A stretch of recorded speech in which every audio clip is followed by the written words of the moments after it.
Thấy sắt mà.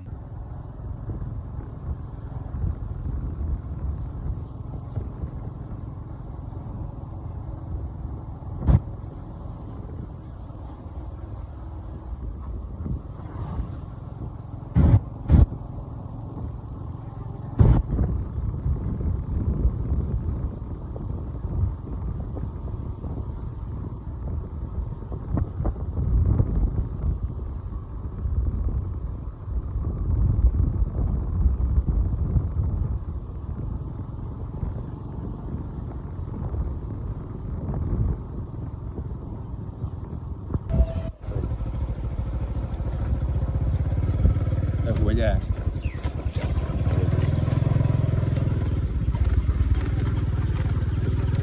lời anh được cọp chi à? Làm gì Hả? Còn tại chi đi. Trời sao mà thiền Lời năng nhân lời na lời thì đất đây viên đúng không? Lời viên không? Viên hả? Viên bị nô màu. Nên lời viên.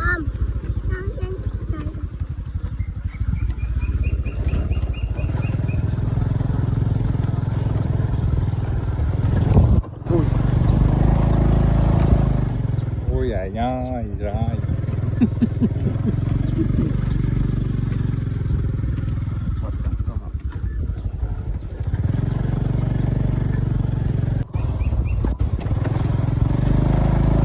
Công chạy rồi.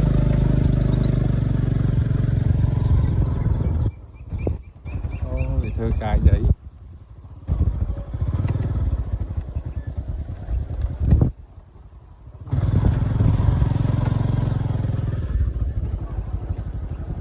Trời vậy.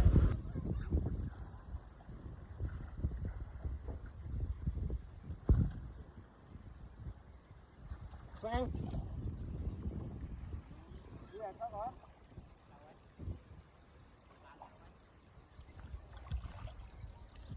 Rồi ra thì mới thầy mất thôi ha.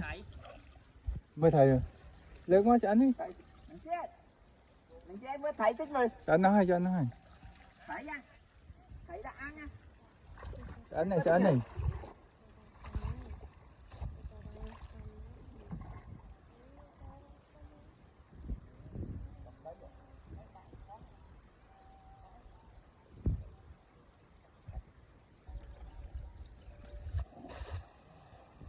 À đấy lạnh phê.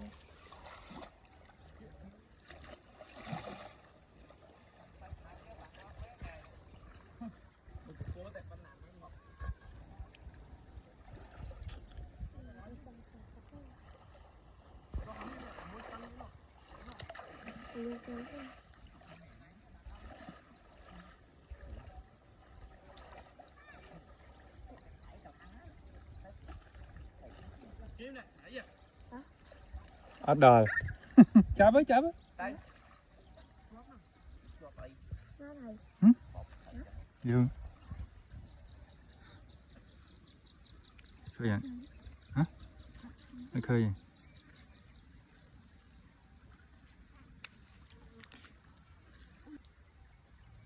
Thầy cho cây, thầy cho cây. Thầy đòi chó nữa. Ăn chờ này.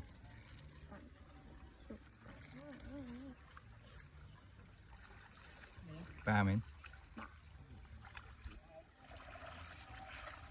Thấy sắt mà ơi. Thôi đi à. Bị đo ngay hiền thôi chứ ấy. À tao bố kia cho mẹ ăn chờ nè. Bông ban chắc bên đã trắng lắc được qua cho bom lúc nói chung là ai cho vào Cái chỗ chung là anh coi hả? Thấy sắt mà. Rồi mọi người ơi. nó thung mình Thùng đã nè. Đã như anh sân. Được đặt đây. Ini dia kemai ớt lặt đây.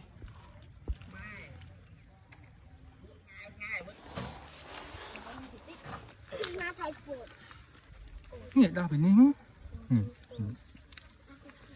Được chứ nữa.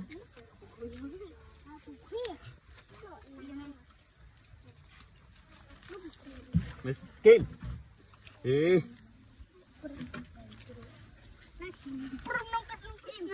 Anh ta lo hơn trời.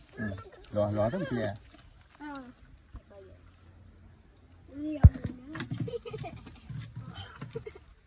Ui, kìa anh. Dạ anh đuổi qua đây kìa anh. Cho là thầy Qua đây. Qua đây kìa anh. cái anh kỳ lệp á. Hả? Cái anh kỳ lệp. Nà lệp. Đấy. Chui lệp thầy kìa anh mấy á.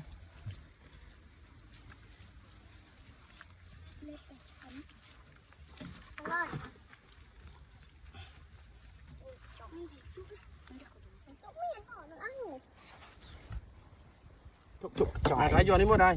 Vô nè. Lục lập. Anh không mà thầy không à. Lúa hỏ anh.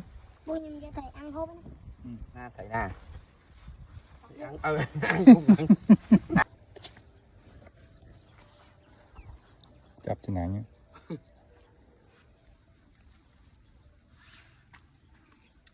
Tình độ mà kia. Chui.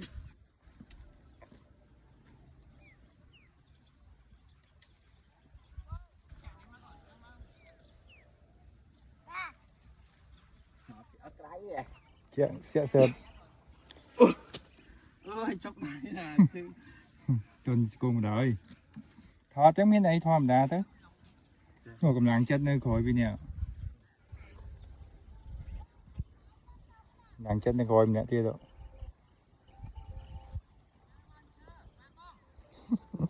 Chạm mùi tiết.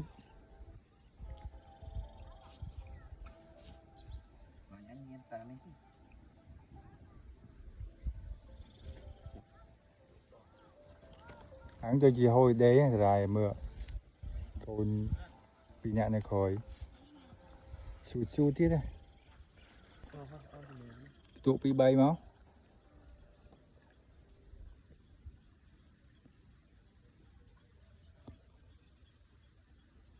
Từ mà chưa nghĩ vào sân giờ mà mình sẽ đáo của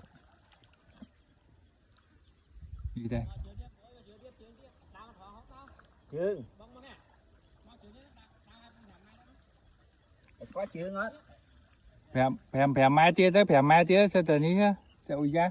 Họp miếng đi. Tiết. Chương tiết. Vâng. Chơi bay lọ chứ đây. Cầm làng chân được khỏi mà cái nồi ấy ọt bay mình. Chui, bốc bộ. Chơi bốc thôi mà. Bốc trên này mấy lần hao.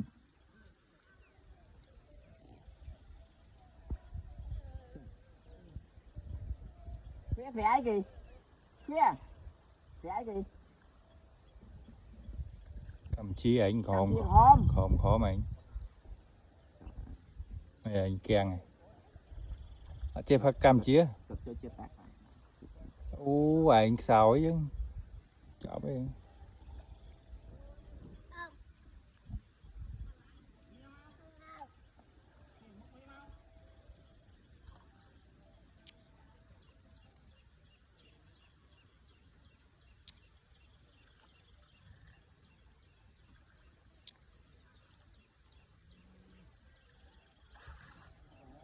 Ui dạ. Phải sọt. Cho thầy. Chứ mình đau mình bóc mình không?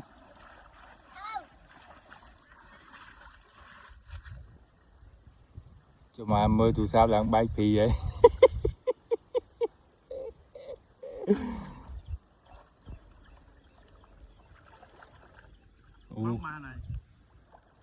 Máu sợ này ấy máu.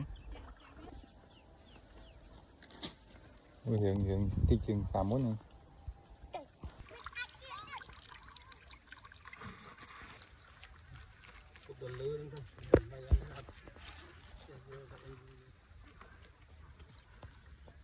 Thầy sắt mà.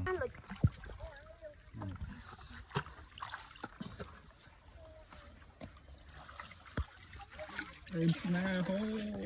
Cái này muốn tới tem mà kia. Hả? Cái muốn tới tem mà.